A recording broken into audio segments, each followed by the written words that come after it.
Good morning.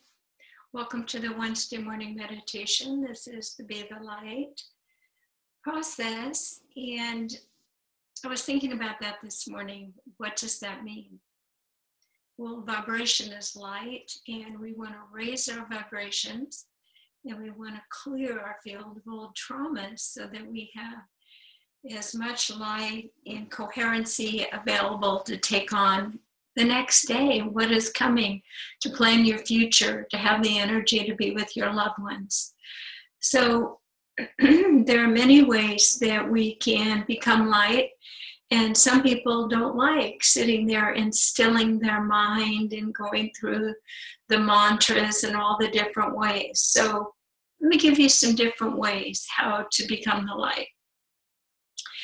You know instinctively that being in nature helps you recalibrate and come to that place of peace where your mind can still, by the novelty of natural rhythms and sounds, your sensory system can be filled and rejuvenated with the smells, with the touching of the trees, feeling the energy of all the different plants and the being, watching a bird, all that muscular, gorgeous symmetry to lift up and to be able to fly in the sky. It's pretty magical. It helps you take the blinders off that we have every day living our lives so stressful, to-do lists, make more money, feel important. So being in nature is one very important one. I always loved color, and I love to surround myself with color and the patterns and things that help my nervous system become more organized and relaxed. There is a geometrical structure to everything in your environment. So when you have things that are handmade, with an intentional energy of it, having it be something that is pleasing to the human's eyes and touch and smell, it does make a difference. So by removing cheap plastic, bright, garish things, by removing, we haven't even gotten to sound and music in your environment, but I'll talk about that in just a moment. But having visual items that bring back good memories. And there is a Japanese method to hold something in your environment and to feel what it brings up. And if it doesn't bring you joy and a feeling of calm and peace, then that's time for that item to be removed out of your life.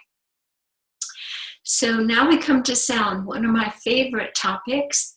And of course, there's nourishment to your brain and nervous system through many of the traditional classics. Bach is obviously built on geometric squares and patterns that mirror your body needing to settle, calm, your breathing, your heartbeat, and all this has been scientifically proven. So by keeping music that feeds you and feels good, that's important. Sometimes you need to be energized and activated, and that's when you put on that really loud music. But make sure putting on the loud music isn't because you're so exhausted and your adrenals require that amount of pressure and push.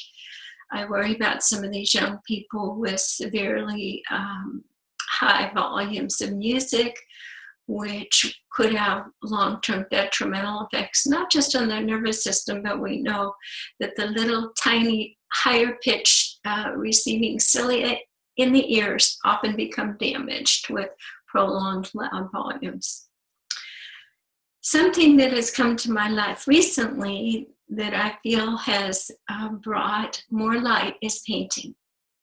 And this is the visual use of color through intention, to paint something as it is with the colors and the forms from your ideation, from your feeling world, and taking that and owning it and making it real in a visible form. And sometimes it's not pretty.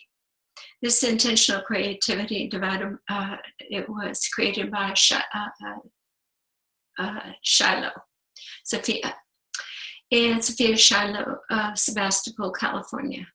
And it's a tremendously transformational process.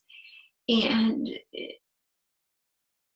it is just like sound healing without the instruments or the voice.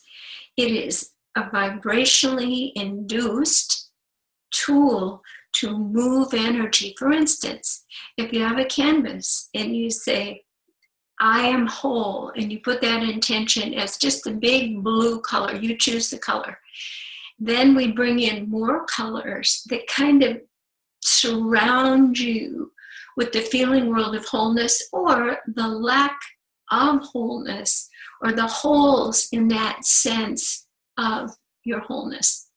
And you start painting it mindfully, and it's a 13-step process.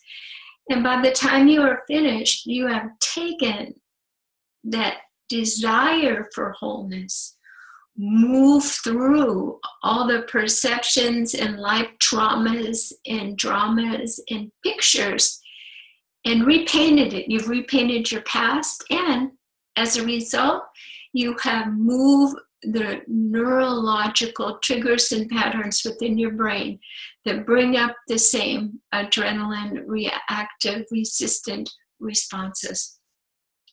So it is a phenomenally therapeutic process, and all of these are under the cupola of the arts, and you all know what it means to be in the zone of the artistic timelessness, where you look at the clock and you say, I can't believe that I've been here 4 hours, seem like 10 minutes.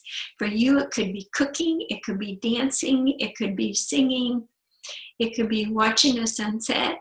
But these are very, very important modalities to shift you out of adrenal fatigue and moving so far off your path into the mass hysteria of commercialism, capitalism, and all that distracts us from the true spiritual nature, the being that we truly are. So that's today's meditation. It's more just little thought bites. So I'm going to invite you to apply the 3-step Be the Light process yourself. Now you've watched enough videos. Take that deep breath. Ask and intend to set a sacred space and work with yourself in an intentional way to make a decision to spend more time with your artistic realm and self in that zone of restoration and replenishment. Thank you for joining me today. I am Jan Jorgensen at Sound and Light Healing Arts.